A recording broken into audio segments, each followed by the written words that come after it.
I was very young when the war started, so I do not remember everything about it.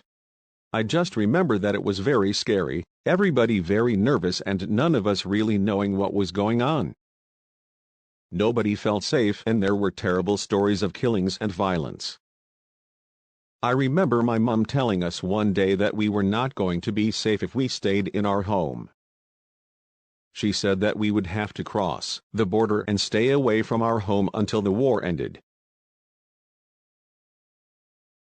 I was very scared and I didn't want to leave my home.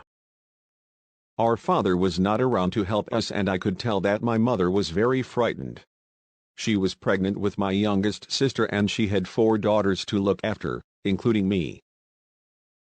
I was too young to help, so she must have felt very alone.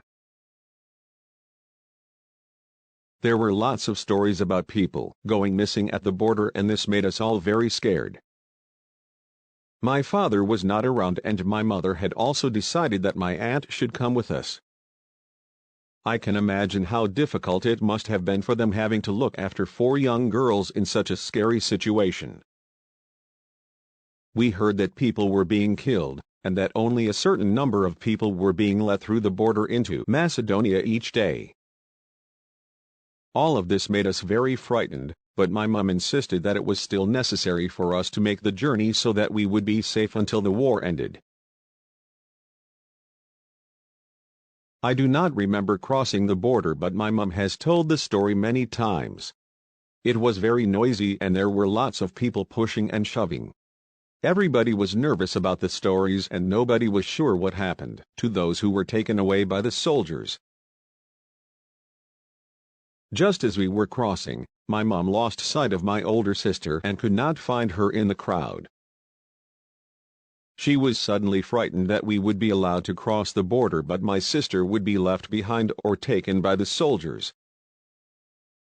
It was my aunt who found my sister just in time and helped her to cross the border so that we were all back together again on the other side. We stayed with my mother's family in Macedonia until the war ended, and then we returned home when it was safe.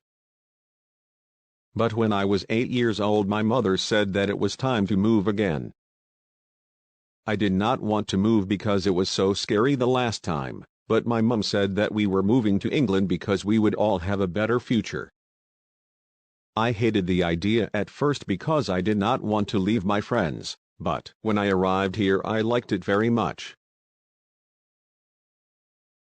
Back home, school time ended in the afternoon, but I prefer it here where we stay until 3 o'clock. There is more choice here in England and I think that you can go to university even if you do not have a lot of money. You just need to work hard and study hard and be determined. Even though it did take me some time to settle here, I am happy to call England my home as I have so many good friends here. There are also children from all over the world here in England. In my school there are children from Somalia, Bangladesh, Poland, Portugal, and the Philippines, and from other countries too. I do not feel that I am different just because I am from Albania. I think that this story is about accepting change. Life can sometimes be really difficult and scary, and sometimes there are many changes, but I see that good things can come from change. I am looking forward to going to university and having a career, and I am happy to be in a place that is so full of opportunity and also where I am surrounded by so many different cultures. I call my story Hard Times, but really this story is about the opportunities life gives you when you survive the hard times and look to the future.